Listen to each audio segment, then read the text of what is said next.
Okay, so what I'm going to speak to you about today is Sadolin. Sadolin is a wood protection. It's a paint. It's a preservative. It's something that you put on a brush and then you apply to your shed.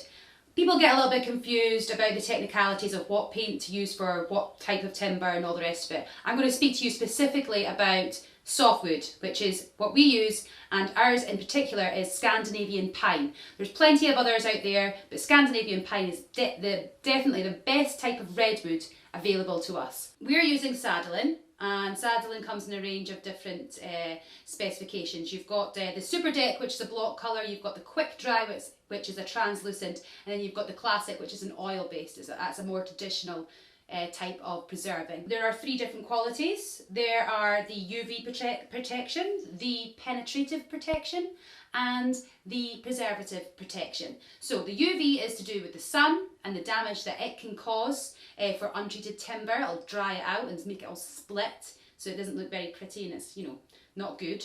The penetrative protection is to do with the moisture in the air. Now in Scotland we have a lot of that.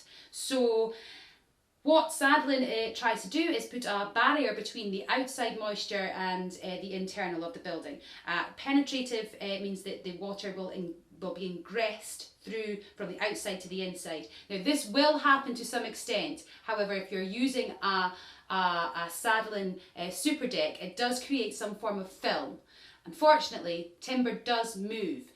The qualities in the Sadolin Super Deck means that the paint is quite flexible, but maybe not as much as it could be for our climate. The last is the preservative protection. Now, if you have a 19mm thick, tongue and groove, redwood weatherboard cladded Scandinavian pine building, like we use, you should expect that 19mm thick redwood to last at least 30 years. Now, if you want to prolong that, you need to protect it. And to protect it, you need to preserve it. And that's what you do with the paint. So the paint has a sort of life cycle of sort of every 3 to 5 years of needing retreated.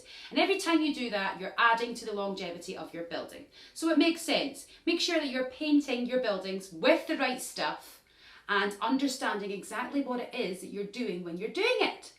That's it. Thanks for watching.